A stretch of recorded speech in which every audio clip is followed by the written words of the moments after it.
සියලු දෙනාට සුබ දවසක් කියලා ප්‍රාර්ථනා කරනවා. අද අපි සාකච්ඡා කරන්න බලාපොරොත්තු වෙන්නේ ඕගොල්ලන්ගේ ලොජික් ගේට් පාඩමට අදාළ ඇඩර්ස් කොටස සම්බන්ධව. හරි. අපි පාඩමට යන්න කලින් අපි තව පොඩි වැදගත් දෙයක් ඉගෙන ගන්න තියෙනවා. හරි. අපි බලමු දිවිමය සංඛ්‍යා එකතු කිරීම. හරිද? අපි මේක තුන්වෙනි පාඩමේදී අපි සාකච්ඡා කරා. සංඛ්‍යා පද්ධති පාඩමේදී දිවිමය සංඛ්‍යා එකතු කිරීම අඩු කිරීම සම්බන්ධව කතා කරා. හරි. අපි පොඩ්ඩක් මේක මතක් කරගමු. හරි, බලා ගන්න. මම සංඛ්‍යා දෙකක් ලියනවා. 1.11 සහ 1.11 කියලා. හරිද? හරි, ඔන්න සංඛ්‍යා දෙකක් තියෙනවා. එක වගේ සංඛ්‍යා දෙකක් තියෙනවා. හරි, මම මේ පොඩ්ඩක් වෙනස් කරගන්නම්කෝ. මම මෙතන දැම්ම බිඳුව. හරි. දැන් බලා ගන්න මේ දිවිමය සංඛ්‍යා දෙක එකතු කරන්නේ කොහොමද කියලා. හරිද? මෙන්න මෙතන 1 1 කියලා තියෙනවා. 1 1 1යි 1යි කීයද? 1යි 1යි ඇවිල්ලා 2යි. එහෙනම් අපිට මෙතනට 2 කියලා දාන්න බෑ. ඒකට හේතුව තමයි දිවිමය සංඛ්‍යාවලදී පාවිච්චි කරන්නේ බිංදුව සහ 1 කියන බිට් දෙක විතරයි. හරිද? එහෙනම් අපිට මෙතන 2 දාන්න බෑනේ. එහෙනම් අපි මොකද්ද කරන්නේ? මෙතනට බිංදුවක් දාලා එහා පැත්තට එකක් දානවා. හරිද? හරි. එතකොට මෙතනට බිංදුවක් දාලා මේ එක අපි මෙන්න මෙතනින් ලියා ගන්නවා. හරිද? හරි. දැන් බලන්න අපිට බිට් 3ක් එකතු කරන්න තියෙනවා. මේ 1යි 2යි 3යි. අපි කලින් එකතු කරේ බිට් කීයද? බිට් 2යි. මේ 1යි 2යි. දැන් අපිට එකතු කරන්න වෙලා තියෙනවා බිට් 3ක්. 1යි 2යි 3යි. හරි, අපි බලමු 1යි 1යි බිංදුවයි එකතු කරපුවාම ඒත් එනවා අපිට බිංදුවයි 1යි කියලා. දැන් බලන්න මේ එක මෙතනට ගත්තා. ආයේ 1යි 1යි බිංදුවයි 1යි කියලා අපිට උත්තරයක් එනවා. දැන් ඕගොල්ලන්ට තේරුම් ගන්න ඕන බලන්න අපිට බිට් දෙකක් එකතු කරන්න ඕන අවස්ථාවක් සහ බිට් 3ක් එකතු කරන්න ඕන අවස්ථාවන් දෙකක් අපිට ආවා. එහෙනම් බිට් දෙකක් එකතු කරන්න ඕන නම් අපි ඒකට පාවිච්චි කරනවා half adder. බිට් දෙකක් එකතු කරන්න ඕන නම් අපි ඒකට පාවිච්චි කරනවා half adders කියන පරිපථය. එහෙනම් බිට් 3ක් එකතු කරන්න ඕන නම් අපි ඒකට පාවිච්චි කරනවා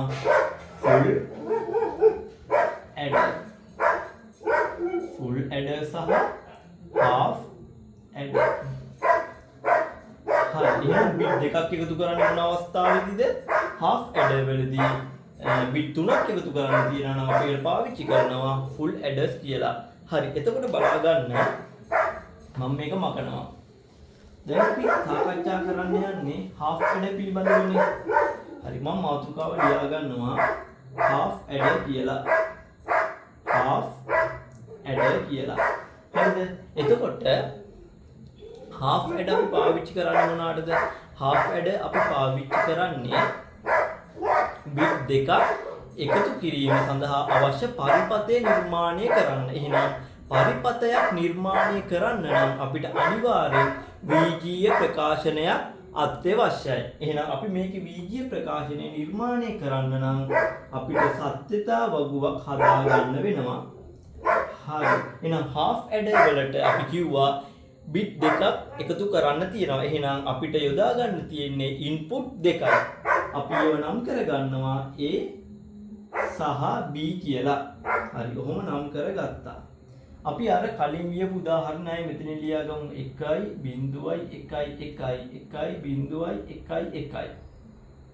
හරිද? බලා ගන්න දැන් 1.1 දැන් එකේව කීයක් තියෙනවද? 3ක්. එහෙනම් 1.1 මෙතන 1.1 හරිද? හරි. දැන් බලා ගන්න 1.1 එකතුව. හරිද? 1.1 එකතු කරලා ආපු උත්තරයට මොකද්ද අපි කියන්නේ? මෙතනට මේක සම් එක එකතුව. හරිද? එතකොට ඉදිරියට ගෙනිච්ච එක අපි කියනවා කැරි එක කියලා. හරිද? හරි. එතකොට අපිට මේකේ සම් එක සහ සම් එක සහ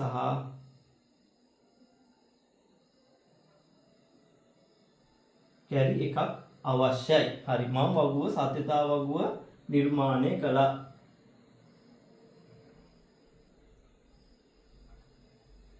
සත්‍යතා වගුව මම ඔන්න නිර්මාණය කරා. හරි.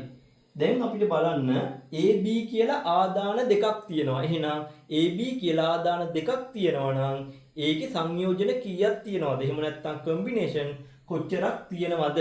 හරි. අපි ඒක හොයන්නේ අපි කලින් කතා කරා. හරිද? ආදාන දෙකයි තියෙන්නේ A සහ B කියලා. එහෙනම් දෙකේ n වෙනි බලය. එහෙනම් ආදාන වෙනුවට අපි දානවා මෙතනට කීයද? 2 කියලා. 2 2 ආදාන දෙකයි තියෙන්නේ මේ 1 2යි. එහෙනම් දෙකේ දෙවෙනි බලය කීයද? 4යි. හරිනේ? හරි. දැන් අපි මේකේ සංයෝජන ලියමු. ඒක ඔයගොල්ලෝ ලියන්න දන්නවනේ. මෙන්න මේ විදිහට ලියන්නේ. හරි. දැන් බලන්න බිඳුවයි බිඳුවයි එකතු කරපුවාම උත්තරේ බිඳුවයි. උත්තරේ බිඳුවයි. ඉදිරියට ගෙනිච්චද? නැහැ. ගෙනිච්චේ නැත්තම් බිඳුව දාන්න. දැන් බිඳුවයි 1යි. බිඳුවයි 1යි එකතු කරන්න. බිඳුවයි 1යි කීයද? 1යි. 1යි ඉදිරියට මොන හරි ගෙනිච්චද? නැහැ. ගෙනිච්චේ නැහැ. එහෙනම් මෙතනටත් බිඳුව දැම්මා. 1යි බිඳුවයි. 1යි බිඳුවයි. එකතු කිරීම. මෙතනට 1 දාලා ඒ කියන්නේ මෙතනට 1 ඉදිරියට මොකද ගෙනිච්චද? නැහැ. ගෙනිච්චේ නැහැ. එහෙනම් දැම්ම බිඳුවක්. ඊට පස්සේ 1යි 1යි. 1යි 1යි කීයද? 1යි බිඳුව. එහෙනම් මෙතනට බිඳුව දාලා මෙන්න මේකනේ අපි ඉදිරියට ගෙනියන්නේ. ඉදිරියට ගෙනියන එක ඔන්න ඔහම ලිව්වා. හරි. එතකොට අපි half adder එකට අදාළ සත්‍යතා වගුව නිර්මාණය කරලා ඉවරයි. දැන් අපි මෙන්න මේකට අදාළ වීජීය ප්‍රකාශනය ලබා ගන්න ඕන. හරි අපි දන්නවා වීජීය ප්‍රකාශනය ලබා ගන්න ක්‍රම දෙකක් තියෙනවා. එකක් SOP සහ අනිත් එක POS. හරි. අපි මේක නම් කර ගන්නවා මේ output එක අපි නම් කර ගන්නවා F1 කියලා. මේ output එක අපි නම් කර ගන්නවා F2 කියලා. හරි. එතකොට F1 සඳහා අපි SOP දාලා අදාළ ප්‍රකාශනය ලබා ගමු.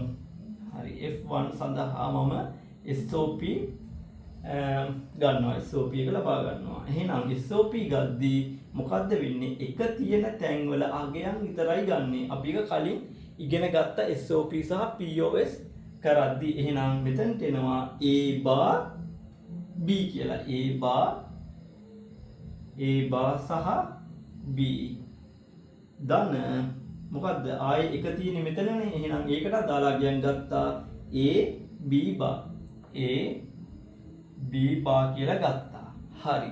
දැන් අපි ප්‍රකාශනයක් ලබාගෙන ඉවරයි. දැන් බලා ගන්න මේ sum එකට එහෙම නැත්නම් මෙන්න මෙතන තියෙන output එකට සමාන gate එකක් ගැන අපි මීට කලින් කතා කරා. හරිද? මෙන්න මේකට සමාන වෙන gate එක තමයි XOR gate එක. XOR gate එක. හරිද? මෙන්න මේකට සමාන output එකක් ලබා දෙනවා කවුද? XOR gate එක. හරි. XOR gate එක. එහෙනම් මෙන්න මේ ප්‍රකාශනය මොකේද සමාන වෙන්නේ? A XOR B වලට සමාන වෙනවා. තේරුණාද? හරි. අපි මෙතන XOR එකක් ලියලා බලමු.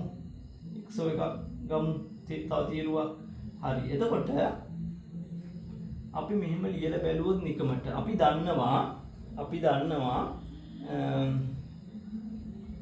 ආදාන දෙකම අසත්‍ය නම් ආදාන දෙකම අසමාන නම් ආදාන දෙකම අසමාන නම් මොකද්ද? output එක එකයි. අසමානයි මේ අසමාන. එහෙනම් output එක එක. අනිත් ඒවට බිඳුව දාන්න. හරි බලන්න මෙන්න මෙතන output එකයි මෙන්න මෙතන output එකයි මොකද උනේ? සමාන වුණා. එහෙනම් මෙන්න මේ ප්‍රකාශනය සමාන වෙනවා. ඒ කියන්නේ මෙන්න මේකෙන් ඒ කියන්නේ sum එකෙන් දෙන output එකට XOR gate එක සමාන වෙනවා කියලා කියන්නේ. හරි. දැන් අපි ගමු මම මේ තීරුව මකලා දානවා. හරි. මම මේ තීරුව මකුවා. ඊට පස්සේ බලන්න F2 එකට අපි output එක ප්‍රකාශනය ලියමු.